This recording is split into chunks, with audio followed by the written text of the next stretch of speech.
Eh, Buenas madrugadas, 42 minutos pasada la medianoche del 13 de agosto de 2021. Día viernes, 42 minutos pasada la medianoche en Madrid, España. Saludos España, saludos Europa, saludos Venezuela, saludos Panamá, saludos Estados Unidos, saludos América toda, saludos Reino Unido, saludos resto del mundo.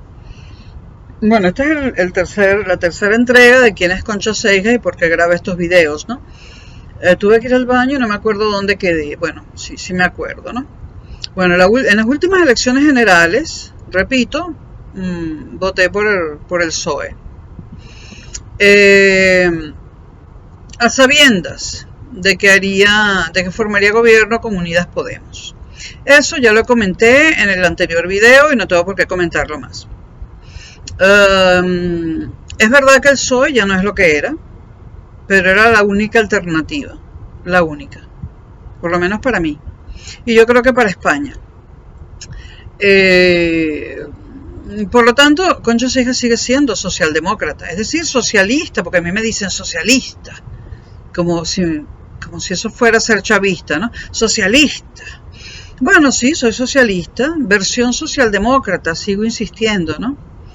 Y creo que la economía de mercado, repito, y el estado de bienestar son compatibles. Y también creo que hay que reducir a mínimos el capitalismo financiero. Eso ya lo comenté en el video anterior. Entonces, vamos a hablar de las elecciones municipales. ¿Por quién votó Concha Seijas en las municipales? Por el PSOE también. Aún sabiendo de que perdería, ¿no? Ahora, quiero puntualizar dos cosas respecto a la señora Isabel Díaz Ayuso y yo espero que en este país haya libertad de expresión.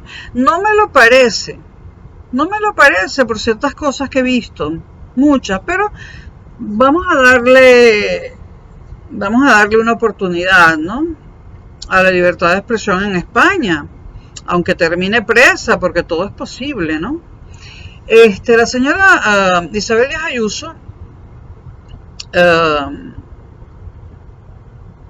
la señora Isabel Díaz Ayuso ganó sus elecciones limpiamente, de eso no tengo nada que decir. La señora Isabel Díaz Ayuso, yo estoy horrorizada, en 2020 que me horroricé y sigo horrorizada, esto que tiene que ver con la revolución bolivariana, es que estoy contando quién soy yo políticamente hablando. Yo sigo estando horrorizada por la muerte de los mayores en las residencias en el año 2020. En las residencias de la Comunidad de Madrid, estoy hablando de Madrid. Y la presidenta de la Comunidad de Madrid es la señora Isabel Díaz Ayuso, independientemente de en cuál partido milite. Y yo la responsabilizo a ella por esas muertes. Y creo que eso tiene que ser investigado en algún momento, cuando ella deje de ser presidenta de la Comunidad de Madrid, cuando el coronavirus remita, que eso va a tardar años, pero este no es un video sobre el coronavirus, pero en algún momento, mejor temprano que tarde, se tiene que aclarar la muerte masiva de ancianos en las residencias de la Comunidad de Madrid en el año 2020. Luego en este año, y hace poco, a lo mejor hace un mes o dos o menos, la señora Isabel Díaz Ayuso dijo: las UCI de la Comunidad de Madrid están repletas de personas entre 60 y 70 años que no se quisieron vacunar porque son todas negacionistas. Está grabado qué día lo dijo. Yo creo que, espero que mueran muy pocas personas, ojalá no muera ninguna de esas personas entre 60 y 70 años, mi rango de edad, por cierto, para el coronavirus. Yo espero que la mayoría sobrevivan, que no muera nadie, pero yo espero que esas personas que están allí entubadas en la UCI puedan defenderse de esa afirmación. ¿Está segura Isabel Díaz Ayuso que el 100% de las personas entre 60 y 70 años que están entubadas en las UCI de la Comunidad de Madrid son todas negacionistas y no quisieron vacunarse? Esa es una afirmación muy peligrosa. Estoy segurísima que no todas son negacionistas, aunque sea una que no lo sea, hay. El negacionismo, el negacionismo, por lo que he visto, abarca cualquier tipo, abarca todas las edades. Hay negacionistas de 20 años y los hay de 70. Esa declaración hecha por un cargo tan alto como es ser presidente de una comunidad autónoma, y que es una afirmación de la que no se pueden defender porque están todos entubados y no pueden hablar, es una afirmación peligrosa que también se tiene que investigar. Yo no creo que todas las personas entre 60 y 70 años sean negacionistas. Yo tengo 60, voy a cumplir 61 y no soy negacionista. Lo que le tengo es miedo a cierto tipo de vacunas, pero no soy negacionista, el virus existe, punto. Y bueno, otras expresiones como que los pobres son los que más contagian. Bueno, puede tener algo de verdad porque los pobres tienen menos metros cuadrados para vivir que los ricos, ¿no? Viven en menos metros cuadrados por eso, porque son pobres, ¿no? Pero en lugar de acusarlos de propagar el virus, lo que tienen que hacer los gobiernos es construir viviendas de interés social para que los pobres tengan más metros cuadrados y no se contagien los unos a los otros. O sea, esa es una afirmación totalmente clasista e impropia de un presidente o presidenta de una comunidad autónoma.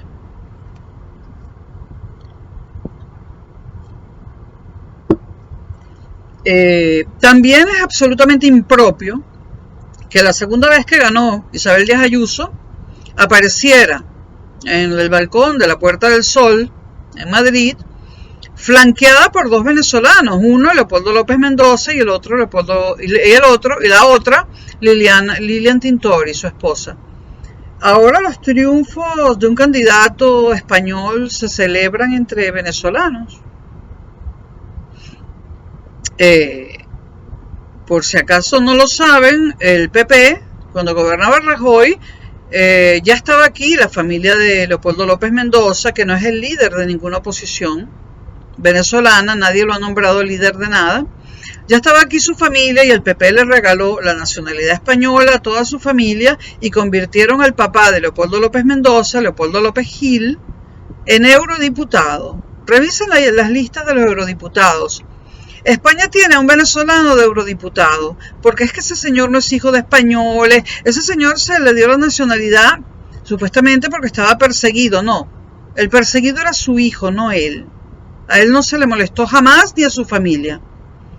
No se molestó jamás a Lilian Tintori, a pesar de toda la gritería que armó durante años en Venezuela. No se la persiguió nunca, solo a Leopoldo López Mendoza. A su familia no se la persiguió, no se le limitó la libertad de expresión y no se le hizo nada. ¿Por qué el PP mete venezolanos en el Europarlamento? El Europarlamento es para que se vele por los derechos y por los deberes de los europeos, no de los venezolanos o de los japoneses, ¿no? Es que no hay suficientes políticos capacitados en España que hay que meter a un venezolano en el Europarlamento. Eso es lo que piensa el PP. Bueno, pues el papá de Leopoldo López Mendoza es eurodiputado por el PP.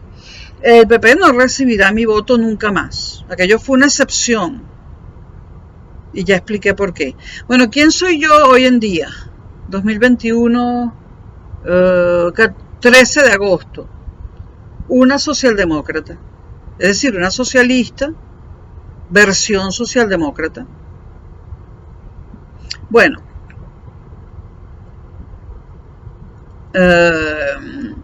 Sigo siendo una socialdemócrata. Debo decir que nunca voté por Chávez, ni por Maduro. Debo decir que cuando conocimos a Chávez a través de la televisión, cuando se rendía el 4 de febrero de 1992, cuando se rendía después de ese golpe de estado fallido del día 4 de febrero de 1992, ese día yo con mis propias manos lo hubiese matado. Durante años deseé matar a Hugo Chávez con mis propias manos, a él y a los suyos, a sus secuaces. Que la oposición venezolana diga que yo soy chavista para desacreditarme es el colmo. Pero conchas cejas, que me han dicho, ahora es una anciana, ya no es un problema, seré un problema hasta que me muera. Y por eso estoy en España, en Europa, y no en Venezuela, porque quiero retrasar mi muerte. Yo a Hugo Chávez lo quise muerto. En Venezuela, desde que él apareció y se hizo presidente, ganando las elecciones del 98 y tomando posesión en el 99, y hasta el día antes de venirme a España, porque corría peligro en Venezuela, yo participé en todas las acciones de la oposición venezolana. Marchas, firma de papeles en contra del gobierno de Chávez, marchas, protestas, ataques por internet al gobierno de Chávez. Yo estaba presente en todas las actividades de la oposición en contra del gobierno de Chávez. Y la oposición lo sabe. Llegué a España y seguí siendo antichavista. Hasta el año 2011, antes de saber que estaba enfermo. En el año 2011 había corrido mucha agua debajo de los puentes. Y ese día,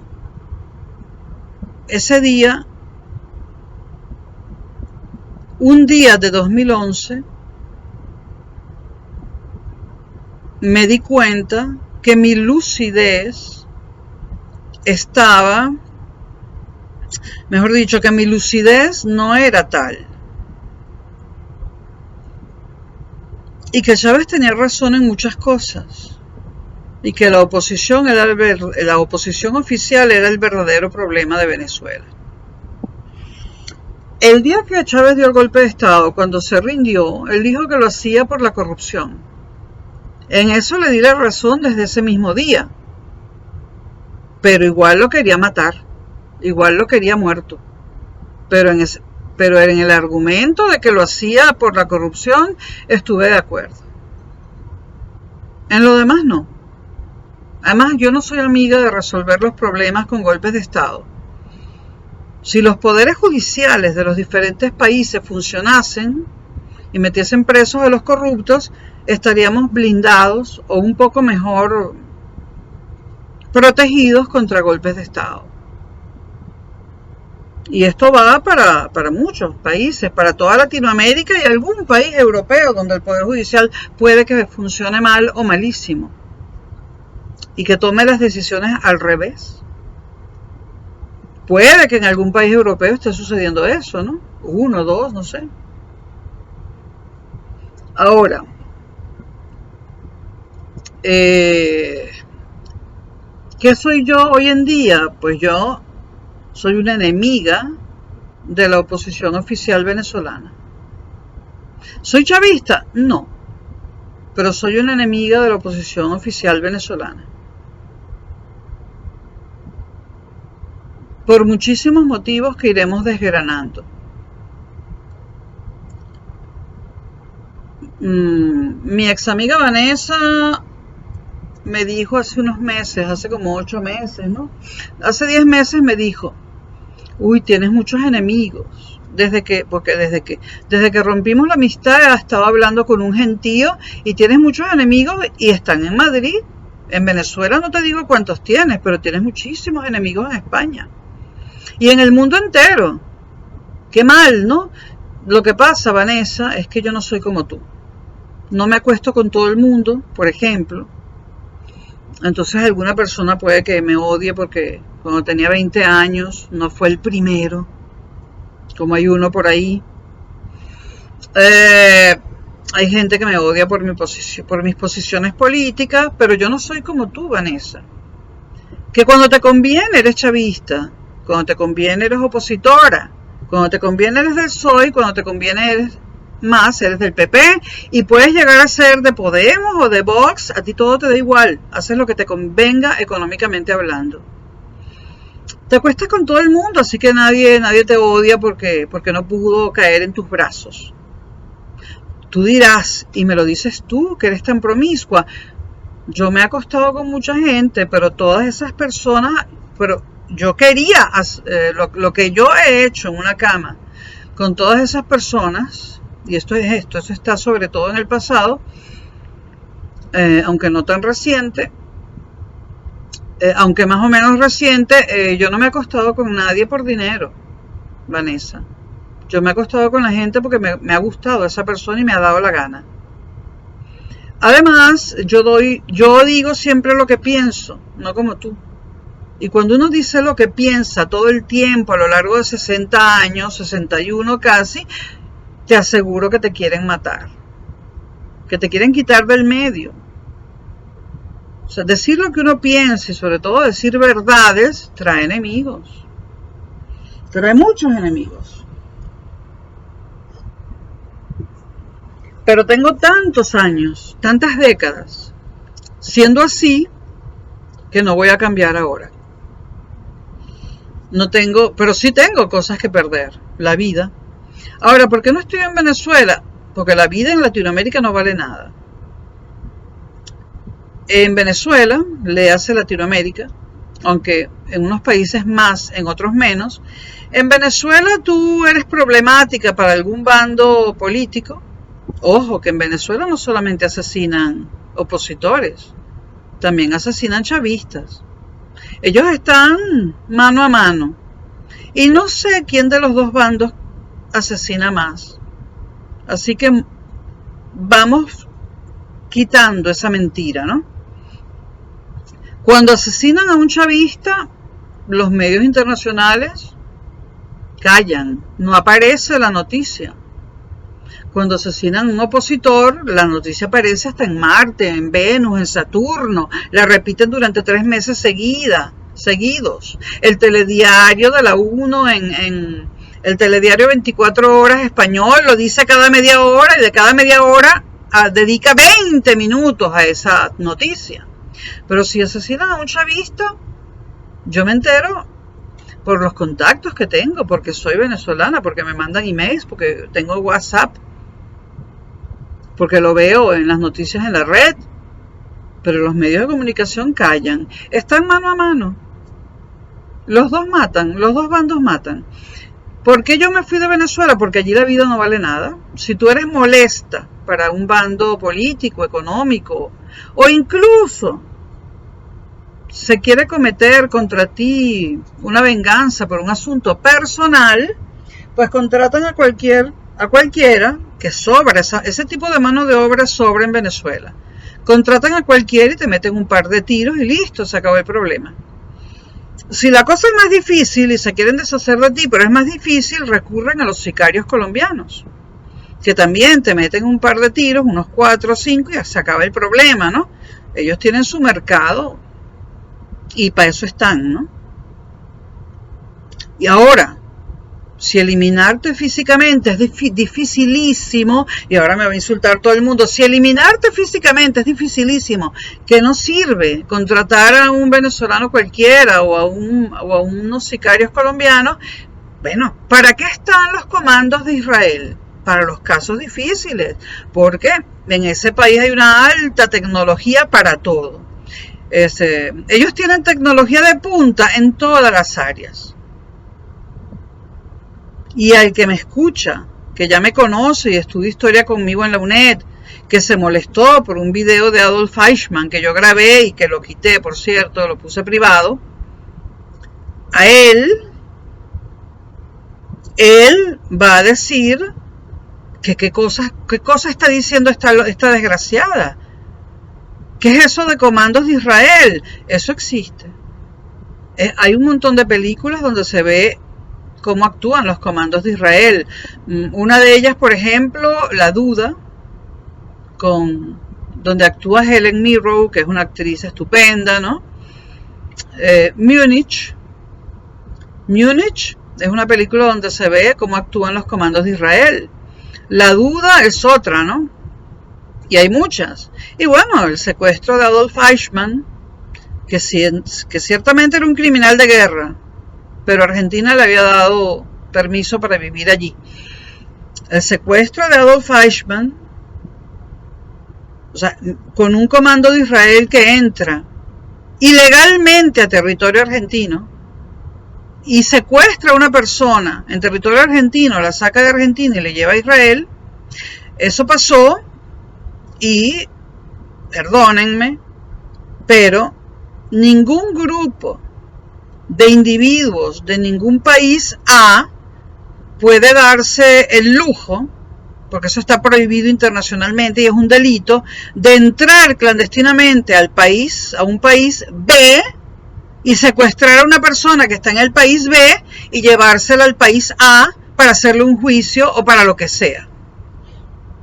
Existe una cosa que se llama extradición. Si Israel pensaba que Adolf Eichmann estaba con nombre falso viviendo en la Argentina, lo cual era cierto, estaba con nombre falso viviendo en la Argentina, tenía que haberle dicho al gobierno de Argentina, tenía que haber pedido la extradición de Adolf Eichmann al gobierno argentino, porque las cosas se tienen que hacer de acuerdo al derecho internacional. Hay un criminal, por ejemplo, hay un etarra, no quiero meterme con la ETA, pero vamos a suponer que hay un etarra escondido en Bolivia. Pues España jamás en la vida mandaría a un comando a entrar a Bolivia, que entrar a Bolivia es facilísimo. No hay que ser un experto para saber que debe ser muy fácil.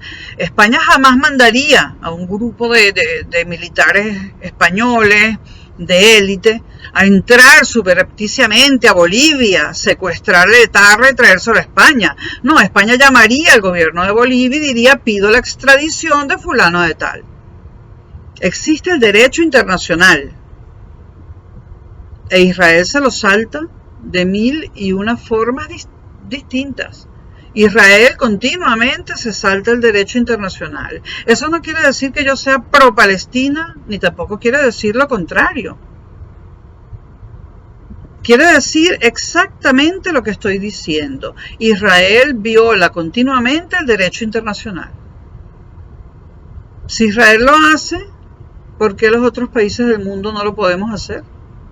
No queremos que todos los países del mundo comiencen a violar el derecho internacional a diestra y siniestra, entonces tenemos que prohibirle a Israel seguir violando el derecho internacional. Y eso es una verdad como un templo. Yo no soy antisemita, tengo muchísimos amigos judíos, muchísimos. Son gente muy trabajadora y muy honesta y muy inteligente. Pero eso no quiere decir, y muchos de ellos son judíos pero no sionistas. Una cosa es ser antisemita y otra es ser antisionista. Antisemita no soy y antisionista no lo sé. El Estado de Israel fue fundado allí de una forma un tanto violenta, ¿no? Se expulsó a ciertas personas de unas tierras que ocupaban y se fundó de forma forzada, ¿no? Todavía no sé si soy antisionista, es decir, si estoy en contra del Estado de Israel por la forma como se asentaron allí por la fuerza, ¿no? Y violando las leyes internacionales, ayudados por los Estados Unidos, que es el campeón de la violación de las leyes internacionales. Pero yo siempre, hasta hace muy poco, hasta hace unos 3, 4 años, hasta 2016, yo era partidario del Estado de Israel. Y no me importaba cómo había sido fundado. Ahora lo estoy repensando. Eso no quiere decir que yo sea antisemita. Estoy replanteándome si considero que el Estado de Israel tuvo que haber sido, o sea, si es correcto que el Estado de Israel se haya fundado como se fundó. Y tiendo a pensar que no es correcto.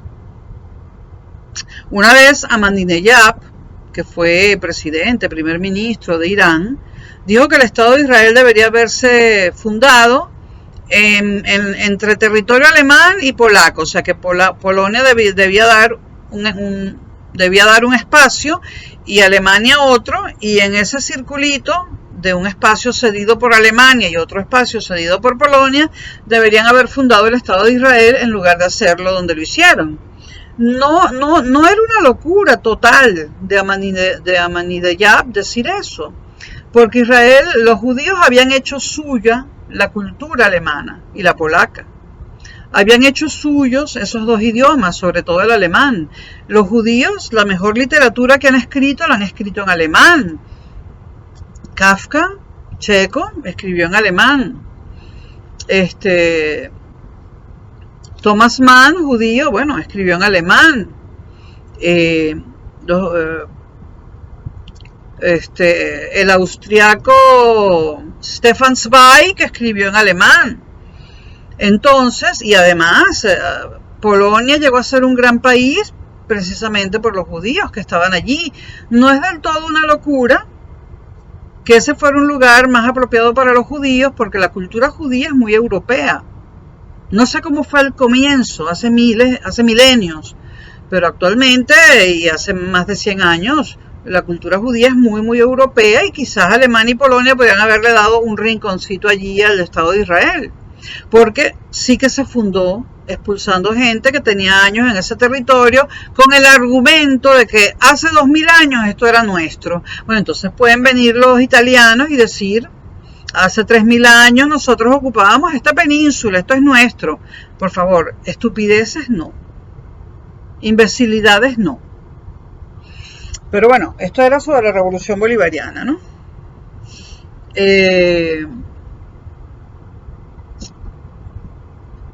¿Qué más puedo decir de mí?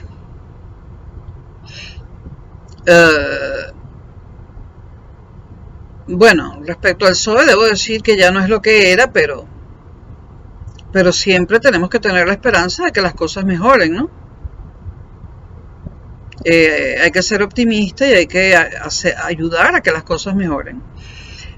Otra cosa que iba a decir es que nunca he sido chavista,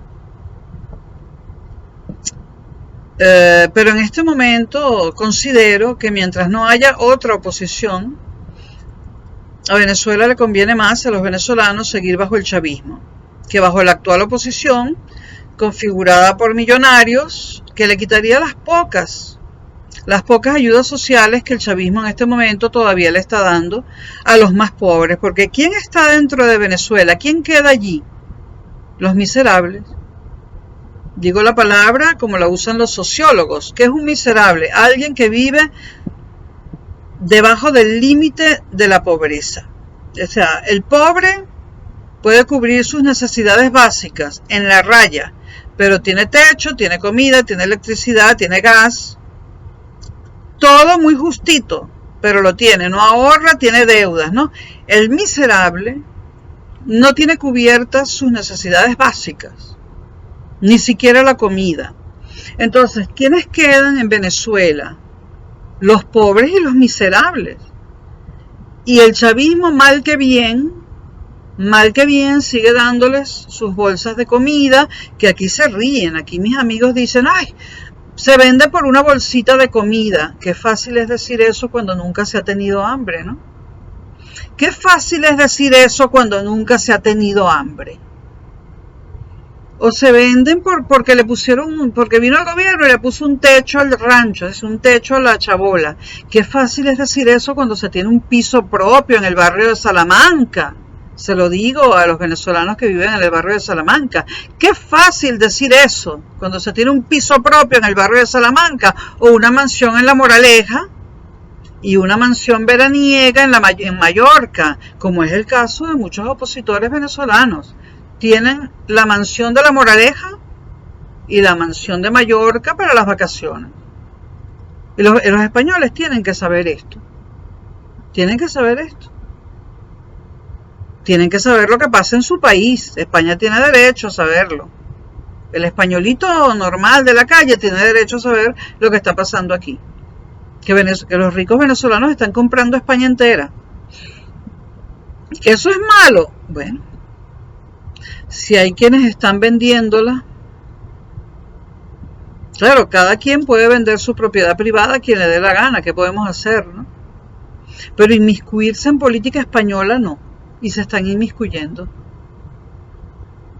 La oposición venezolana está metida en la política española. Se acusó mucho a Podemos de ser financiado por Chávez y tal y cual, ¿no? Eso fue mínimo comparado con la influencia que tiene la derecha española en la política, la derecha venezolana en la política española. Yo le digo a la derecha venezolana, yo le digo a la oposición de Venezuela, que saque sus manos de la política española, porque este no es su país. Y lo que pasa en España y quien gobierna España lo deciden los españoles.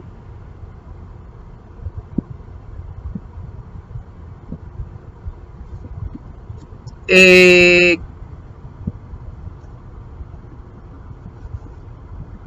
otra cosa iba a decir yo? Tengo algo más que decir, sí, pero se me ha olvidado.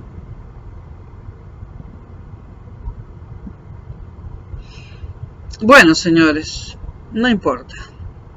En el próximo video empezaré a hablar. Esto es lo que iba a decir. Yo voy aquí a contar cómo comenzó la Revolución Bolivariana y cómo se desarrolló. Y cómo se desarrolla. Quizás haga algún video sobre Marx, para quienes no están familiarizados con el marxismo. Y quizás haga algunos videos preliminares sobre el caso de la Unión Soviética y el caso cubano. Porque hay diferencias notables con el caso venezolano. Ahora, ¿qué voy a contar yo? Voy a contar lo que he vivido yo. Voy a contar las cosas que sé, no porque las he leído, ni porque me las han dicho, sino porque las he vivido. Porque me las ha contado algún protagonista de todo lo que ocurre en Venezuela desde 1989, y porque yo también he sido protagonista de ello. Voy a contar las cosas como protagonista de las mismas y como testigo de las mismas y como una persona que ha recibido sobre su propia piel y su propia vida las consecuencias de la Revolución Bolivariana. Nada de lo que voy a decir me lo han contado. Todo lo que voy a decir lo he vivido, lo he visto y he participado en ello. Hay cosas de las que no podré hablar porque no he participado en ellas y no lo he visto. Y lo diré, esto me lo contaron, no lo he visto. Esto va a ser contado desde mi vida personal. Y bueno, si requiere, en algún momento voy a grabar y lo voy a colgar en este mismo canal algunos videos sobre el marxismo, para los que no estén familiarizados con la filosofía de Marx, y algunos videos sobre el caso soviético, el caso checo, el caso cubano, porque son muy distintos al caso venezolano. Bueno, este es el tercer video de quién es Concha Cejas y por qué graba estos videos. Creo que empezaré a contar cosas acerca de la Revolución Bolivariana, pero tengo pendiente Marx, el caso soviético y el caso cubano. Buenas madrugadas Madrid, la 1:16 y la 1:16 AM para Venezuela y América Latina. Saludos mundo entero y nos vemos.